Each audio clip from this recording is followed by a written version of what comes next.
Perkenalkan, saya Dewi Ayu Tami. Saya dari UM, Fakultas Ekonomi, Pendidikan Tata Niaga. Saya akan menjelaskan tentang mazhab filsafat pendidikan. Apa itu filsafat pendidikan?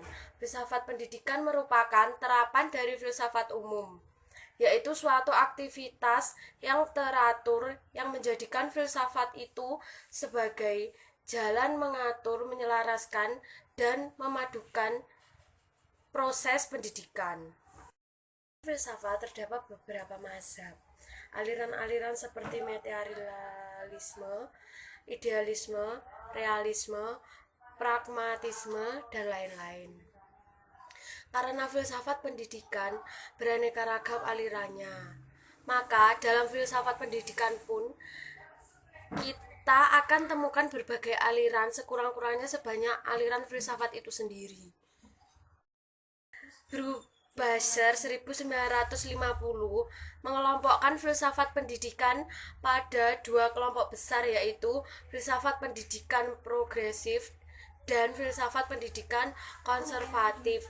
Yang pertama didukung oleh filsafat pragmatisme dan yang kedua didukung oleh filsafat idealisme, realisme, humanisme, dan supernaturalisme atau realisme religius. Filsafat-filsafat tersebut melahirkan filsafat pendidikan esensialisme, paralelinisme, dan sebagainya.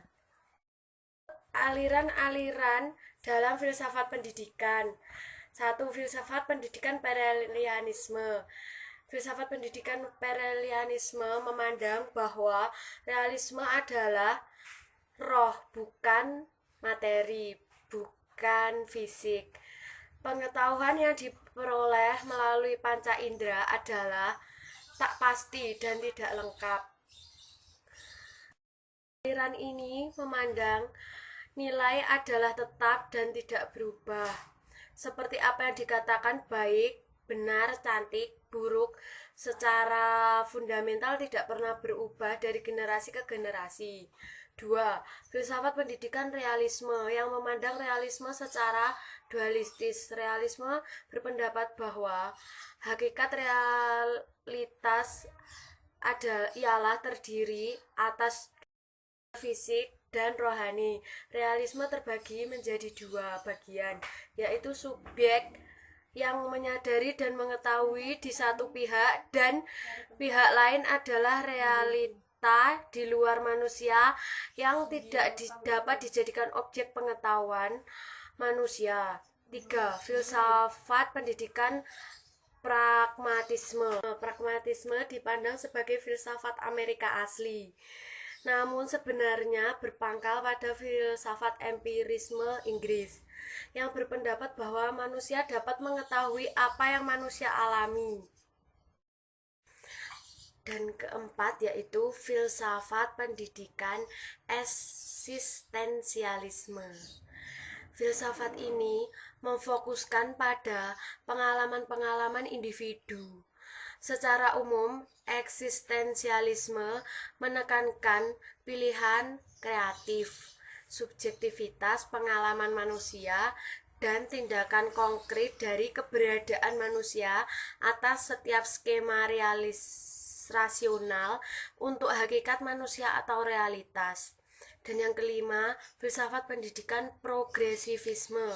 Progresivisme bukan merupakan bangunan filsafat atau aturan filsafat yang berdiri sendiri, melainkan merupakan suatu gerakan dan perkumpulan yang didirikan pada tahun 1918.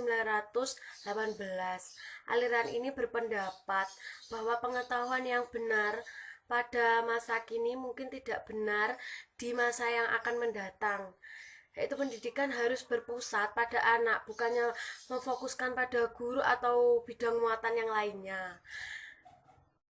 Dan saya akan melanjutkan yang ke-6, filsafat pendidikan esensialisme.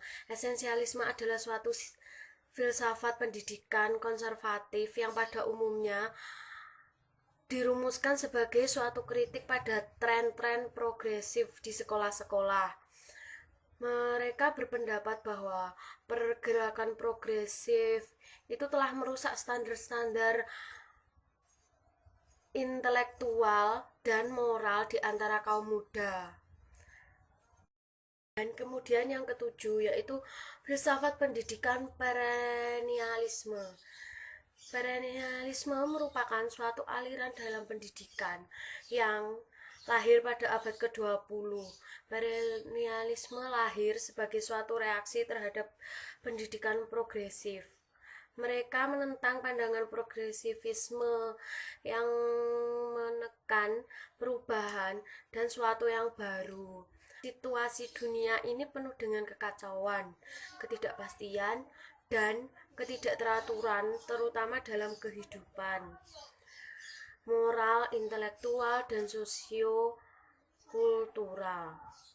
Oleh karena itu, perlu ada usaha untuk mengamankan ketidakberesan tersebut, yaitu dengan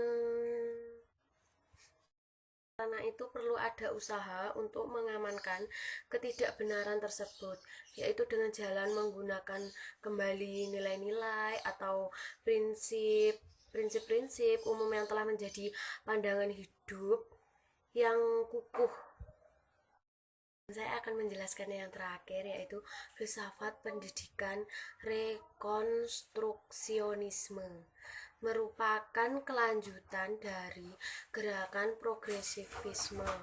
Ini lahir didasarkan atas suatu anggapan bahwa kaum progresif hanya memikirkan dan melibatkan diri dengan masalah-masalah yang ada sekarang. Penjelasan dari saya, kurang lebihnya mohon maaf dan saya minta like karena satu like sangat membantu. Terima kasih.